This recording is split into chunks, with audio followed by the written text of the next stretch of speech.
Hola comunidad, espero que tengan una excelente noche. Hoy les voy a contar aterradoras historias de personas que trataron de hacer contacto con lo desconocido por medio de la Ouija y que todo salió muy mal.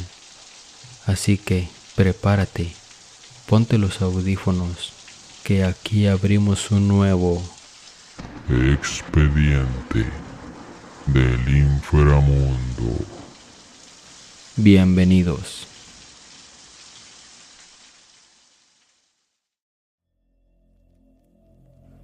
Nunca pensé que algo tan tonto como jugar a la Ouija nos iba a destruir la vida.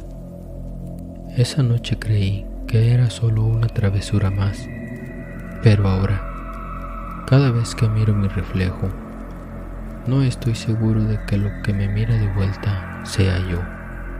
Era viernes por la noche y como siempre, no teníamos nada mejor que hacer. Éramos 5, Valeria, Lucas, Carla, Javier y yo, Andrés. Valeria había escuchado rumores sobre una casa abandonada en el Bosque Viejo, a las afueras del pueblo. Decían que ahí, en los años 70, una familia entera había sido encontrada muerta después de practicar rituales espiritistas. «Llevamos la Ouija», dijo Lucas, con esa sonrisa de idiota que siempre ponía cuando planeaba algo peligroso. «A la medianoche, para hacerlo bien», agregó Carla. Yo solo me reí, no creía en esas cosas, pero a veces uno se burla de lo que no entiende, y eso fue lo que nos condenó. Llegamos poco antes de las 12. La casa se levantaba como una sombra enorme entre los árboles. Las paredes estaban cubiertas de moho y el aire olía a madera podrida. Dentro, todo estaba cubierto de polvo y telarañas. Había retratos viejos colgando torcidos, con rostros que parecían seguirte con la mirada. Extendimos la tabla Ouija en el suelo del salón principal. Encendimos velas y nos sentamos alrededor. Las llamas temblaban, aunque no había viento. «Si hay alguien aquí, que se manifieste», dijo Valeria, con voz temblorosa. Por un momento, nada pasó, y entonces el puntero se movió, muy despacio, como si alguien invisible lo empujara. «¿Quién eres?», preguntó Carla. El puntero marcó las letras una a una. M, A, R, I, O. «¿Qué quieres?», pregunté yo, riéndome nervioso. El puntero se movió otra vez.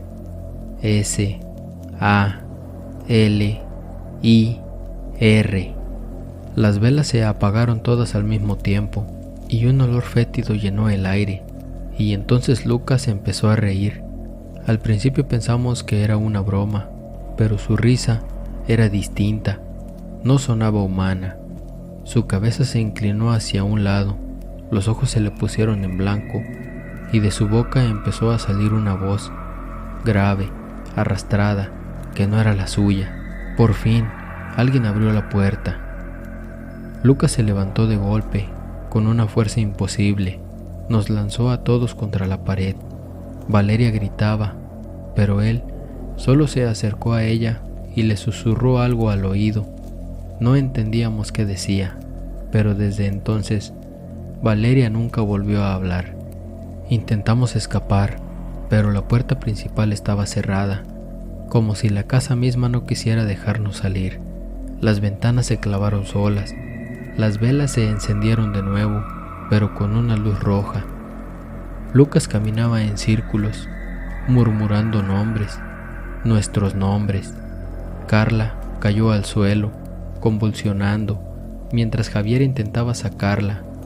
Yo solo podía mirar cómo la sombra de Lucas se alargaba en el piso, hasta que no era la suya, era algo detrás de él, una figura delgada, con los ojos como carbones encendidos y una sonrisa que se abría hasta las orejas. Y entonces escuchamos la voz otra vez, esta vez en todas las paredes. «Uno de ustedes me pertenece, elijo a quien no cree». Sentí cómo algo frío me tocaba la nuca. El puntero de la ouija empezó a girar solo, frenético. Lucas se desmayó y luego silencio. Cuando despertamos, el sol entraba por una rendija del techo. Lucas estaba inconsciente en el suelo. Nos fuimos de la casa sin mirar atrás, pero en la puerta, antes de cruzar, escuché mi nombre susurrado muy despacio.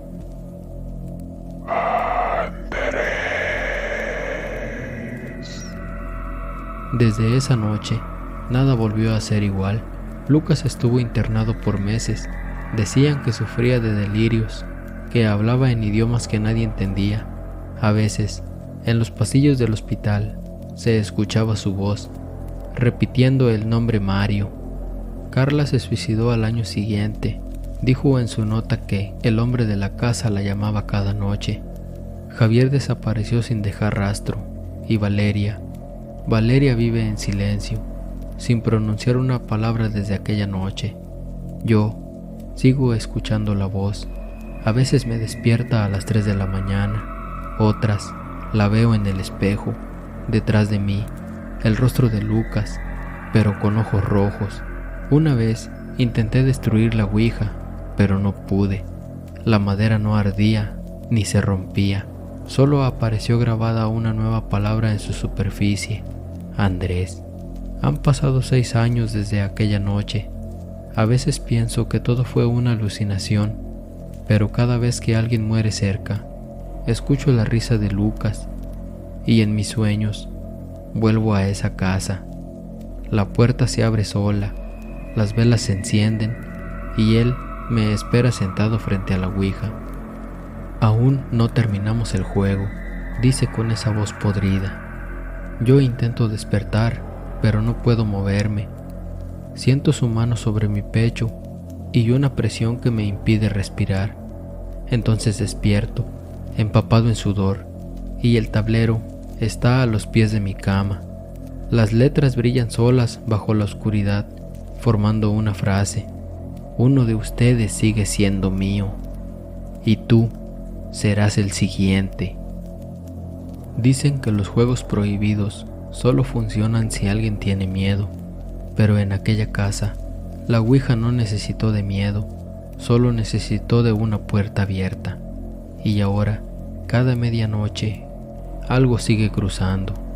Si alguna vez alguien te invita a jugar la ouija, recuerda que quien pregunta también puede ser poseído por la respuesta.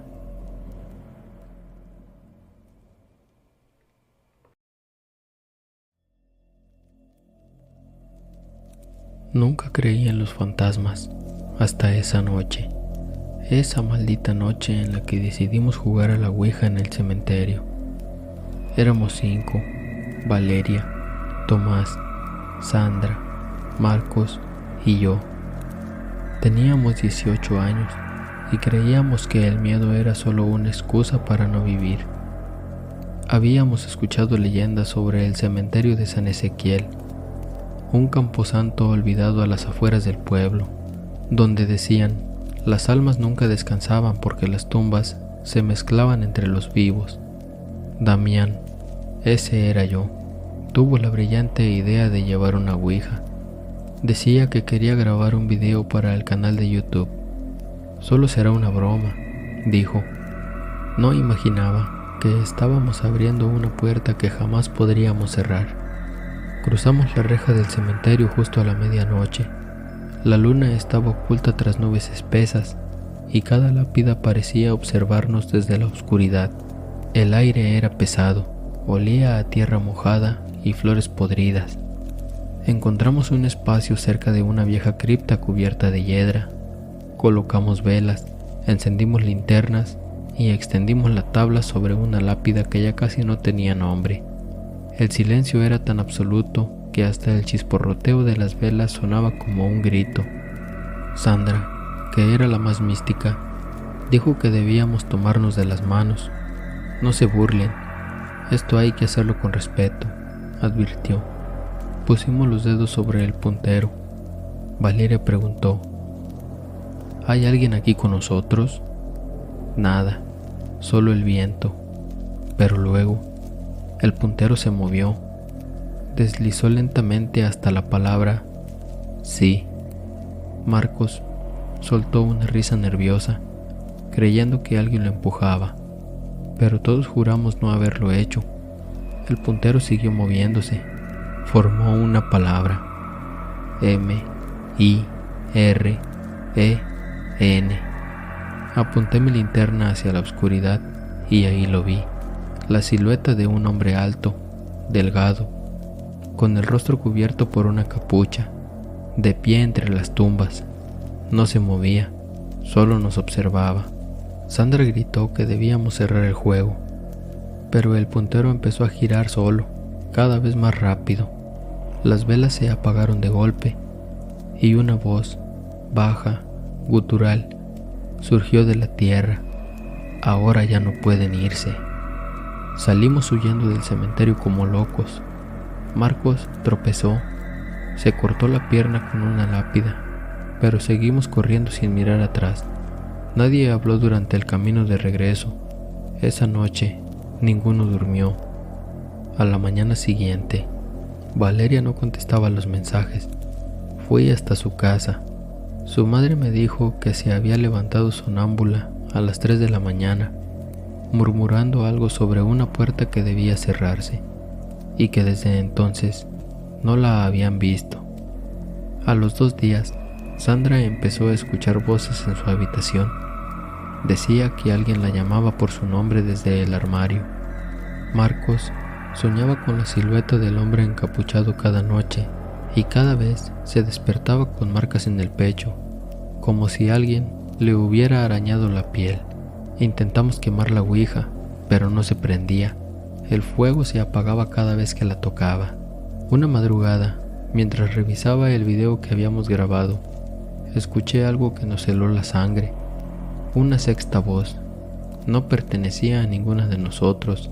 Decía en susurros: 5 los llamé. 5 vendrán conmigo. Los días siguientes se convirtieron en un infierno. Sandra fue encontrada en su habitación, con el tablero sobre el pecho. Los médicos dijeron que fue un paro cardíaco, pero en la foto del forense, su rostro tenía una sonrisa imposible, como si alguien lo hubiera forzado a reír. Marcos desapareció en la carretera vieja. Su coche apareció destrozado, pero no había sangre, ni cuerpo, solo una palabra escrita con ceniza en el parabrisas: devuélvanlo. Tomás intentó irse del pueblo. Me llamó desde la estación, llorando. No puedo salir, me dijo. Cada vez que tomo el autobús, el conductor me mira con esos ojos rojos y me dice que no hay salida para los malditos. Colgó, nunca volvió. Yo sigo aquí, vivo, si es que esto se le puede llamar vivir. Han pasado 3 años desde aquella noche. A veces despierto con tierra en las manos, otras con el sonido de pasos alrededor de mi cama, y en los espejos siempre veo 5 sombras detrás de mí. La gente del pueblo dice que el cementerio de San Ezequiel está maldito, que las almas se mezclaron con los vivos cuando los chicos de la ouija abrieron una puerta que no debían. Pero yo sé la verdad, sé que la puerta sigue abierta. Cada medianoche, el tablero aparece en algún lugar diferente de mi casa, aunque lo haya destruido 1000 veces. Y la voz, esa voz que nos habló esa noche, me sigue susurrando lo mismo. Uno falta. Uno falta. Aún falta uno.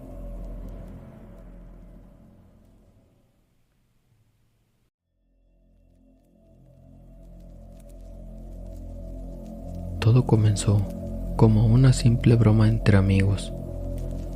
Teníamos 17 años y estábamos aburridos del pueblo, así que Damián tuvo la genial idea de pasar la noche en una casa abandonada en medio del bosque. Decían que antes fue propiedad de una familia que desapareció durante una tormenta hace más de 30 años.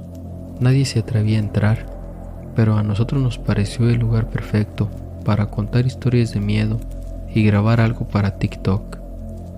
Llegamos justo cuando caía la noche.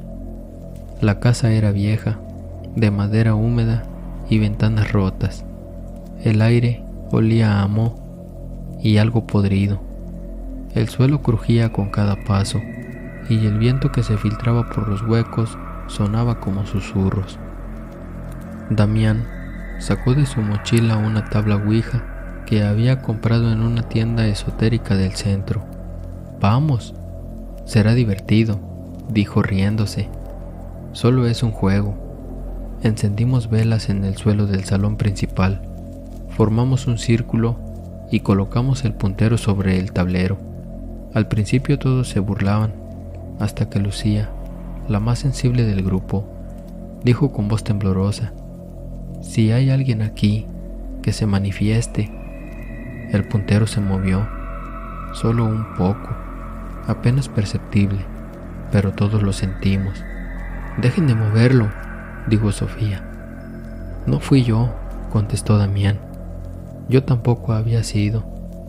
El puntero marcó una letra, luego otra y otra. N, O, S, V, E, O. Lucía susurró: «Nos ve». En ese momento, una de las velas se apagó sola y el aire se volvió helado, y lo juro, escuché pasos arriba, en el piso superior, como si alguien caminara descalzo sobre la madera. Carlos subió con su linterna mientras los demás le seguíamos con la mirada. «No hay nadie», dijo desde la escalera. Solo se detuvo. El haz de su linterna cayó sobre algo en el suelo, una foto vieja cubierta de polvo. 5 adolescentes sentados alrededor de una ouija en la misma habitación donde estábamos nosotros, y los rostros de 4 de ellos estaban tachados con una línea negra. Solo quedaba uno sin tachar, el chico del centro, y ya era igual a Damián. Lucía gritó. El tablero tembló solo. El puntero giró violentamente y las velas se apagaron de golpe. Un estruendo vino del techo, como si algo cayera desde arriba. Corrimos hacia la puerta, pero estaba cerrada, no con llave, como si alguien la empujara desde afuera. Sofía cayó al suelo y empezó a convulsionar, gritando que ella venía. Intentamos ayudarla, pero sus ojos se pusieron completamente blancos, y entonces lo vimos. En el reflejo del espejo del salón, detrás de nosotros, una silueta negra con una sonrisa torcida. No tenía rostro, solo dientes. Las luces de la linterna se apagaron. Solo escuché la voz de Lucía susurrando: «Nos quiere a todos, como a los otros». Cuando desperté, ya era de día. Estaba afuera, en medio del bosque, con el tablero de la ouija en mi mano. La casa ya no estaba, solo quedaba el claro, vacío. Busqué a mis amigos, grité sus nombres, pero nadie respondió. Esa noche en mi habitación vi algo sobre mi escritorio. Una fotografía vieja, amarillenta. 5 adolescentes alrededor de una ouija, 4 tachados y uno sin tachar. Yo.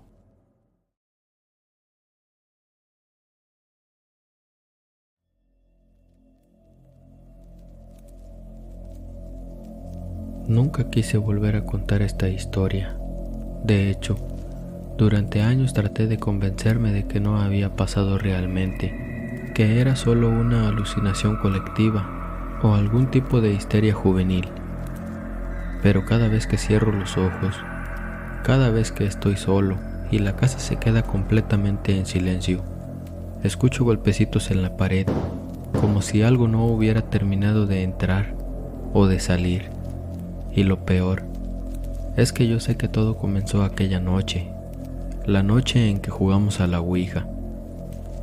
Yo tenía 17 años, vivía en un pueblo pequeño, cerca de un bosque que todos evitábamos cuando caía el sol, no porque hubiera historias de fantasmas o brujas, sino porque había un silencio muy extraño allí, un silencio que no era natural, como si el bosque estuviera esperando algo.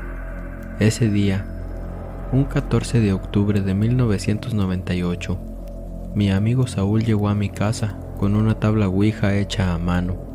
La había encontrado en una caja vieja del desván de su tía, junto con cartas, fotografías antiguas y un diario que no debía existir. Estaba fechado en 1912, pero la tinta estaba completamente fresca. «Hay algo raro en esto», me dijo. «No es como las otras ouijas. Mira esto». Me mostró la parte trasera de la tabla. Había un símbolo tallado, un círculo dividido en 9 segmentos, y en el centro, un ojo con 2 pupilas. Nunca había visto nada parecido. Yo me negué. No era supersticioso, pero algo en esa madera me daba un frío en el estómago que nunca había sentido. «Anda, solo somos tú, yo, Camila y Damián», insistió. «Lo hacemos en el bosque y ya». Eso debió ser una señal de alarma, hacerlo en el bosque, pero yo tenía 17 y no quería parecer un cobarde. Así que acepté. Nos reunimos a la medianoche. El bosque estaba tan quieto que incluso nuestra respiración parecía demasiado fuerte. Extendimos una manta y colocamos la ouija en el centro. Camila llevó velas negras. Según ella, eran más auténticas. Y Damián trajo un viejo vaso para usarlo como planchete. Cuando las velas se encendieron, noté que la llama no era amarilla, era azulada, casi transparente. «¿Ves eso?», susurré. «El viento», respondió Camila, aunque no había viento. Saúl colocó sus dedos en el vaso y nos indicó que hiciéramos lo mismo. «Si hay algún espíritu aquí», dijo con voz temblorosa, «manifiéstate». El vaso se quedó quieto. Intentamos varias veces, haciendo preguntas al aire, riéndonos para disimular el nerviosismo. Pasaron unos 5 minutos antes de que todo cambiara. El bosque dejó de estar en silencio. Ahora respiraba. No es una metáfora, lo juro. Fue como si el aire se expandiera y contrajera, como si algo enorme estuviera absorbiendo el aire desde el suelo. Y entonces, el vaso se movió. Primero 1 milímetro, después otro, luego con fuerza. «No fui yo», dijo Camila. «El vaso se deslizó hasta él». «Sí». A mí me sudaban las manos. Sentía una presión en el pecho, como si un peso invisible se sentara sobre mí. «¿Quién eres?», preguntó Saúl. El vaso comenzó a moverse cada vez más rápido. D, E, N, O, M, I, N, A, M, E, L, P, O, R, T, A, L. Nos miramos. Nadie dijo una palabra, pero yo sabía lo que estaba pensando cada uno. «¿Qué portal?», logré preguntar.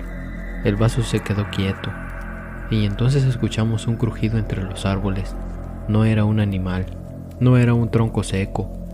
Era algo que imitaba pasos humanos, pero demasiado lentos, demasiado arrastrados. Saúl tragó saliva. «Sigamos», susurró. «Si dejamos la ouija sin cerrar, será peor». Yo quería correr, pero mis dedos parecían pegados al vaso. Entonces hice la peor pregunta posible. «¿Qué quieres?». El vaso se movió tan rápido que casi voló de nuestras manos. A, B, R, I, R. Las velas se apagaron al mismo tiempo. El bosque quedó completamente negro. «No suelten el vaso», ordenó Saúl. «No lo suelten». Pero era tarde. Mis dedos se habían desprendido sin que yo lo decidiera.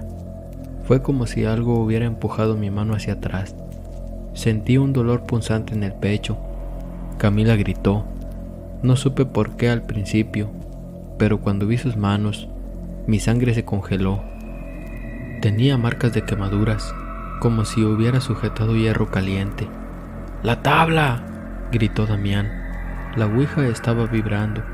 Yo sé que suena imposible, pero la madera vibraba, como si un celular gigante estuviera dentro de ella. El símbolo del ojo con las 2 pupilas comenzó a emitir un brillo rojizo. y entonces se escuchó el primer golpe. Venía desde el suelo, como si algo quisiera salir. Saúl lanzó la tabla lejos, pero no sirvió de nada.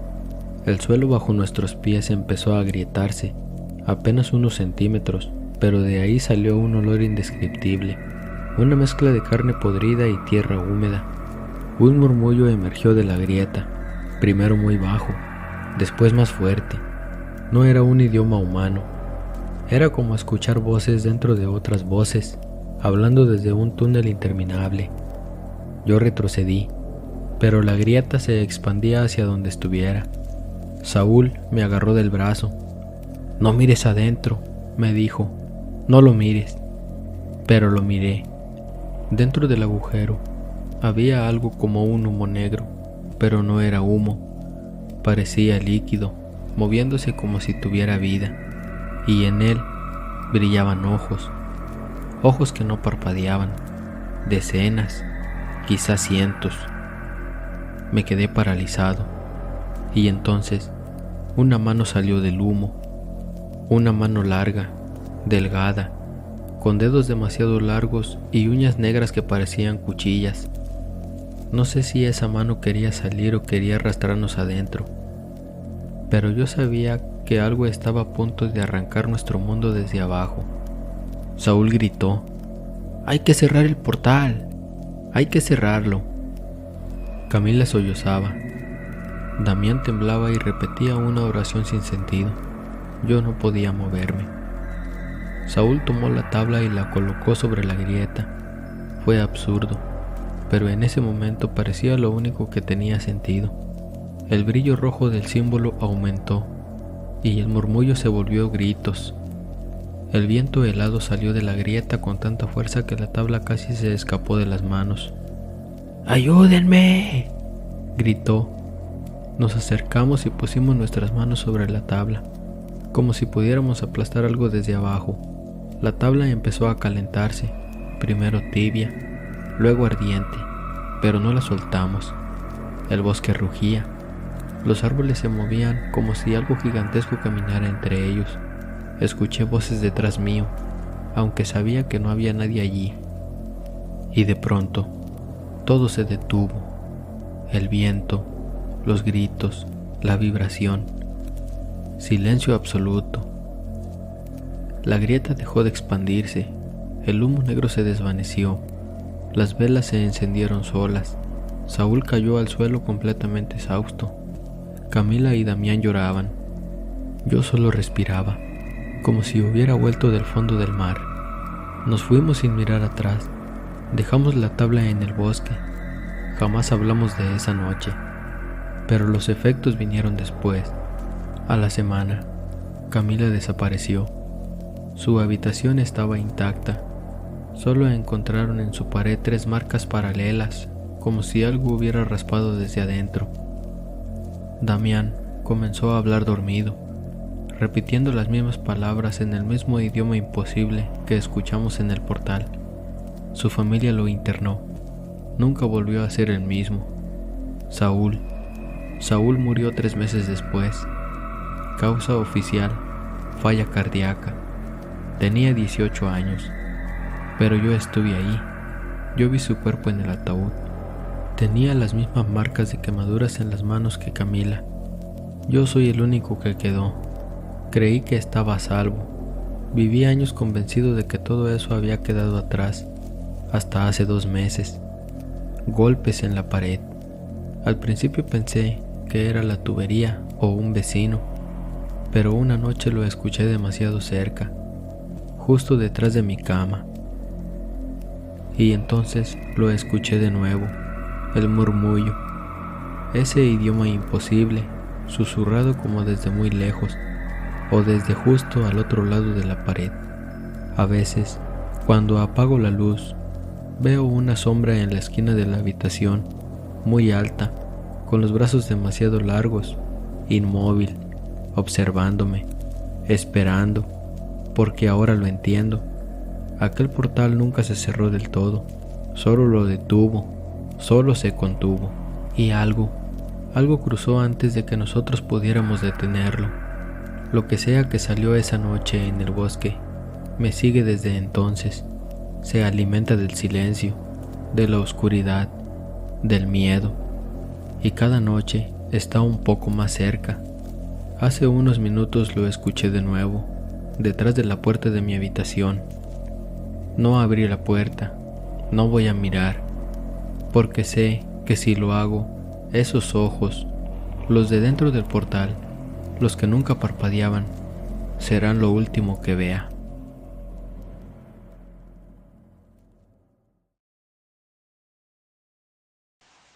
Muchas gracias por acompañarnos hasta el final de este capítulo. Yo soy Armando Peña, y si te ha gustado, no olvides suscribirte, darle manita arriba y compartirlo con tus amigos y familiares. En la caja de comentarios, esperamos leer qué te parecieron estas historias con lo desconocido. Y si tú tienes una historia y te gustaría contarla, puedes mandarla a nuestro correo electrónico expedientedelinframundo@gmail.com. Que tengas una excelente noche. Hasta la próxima.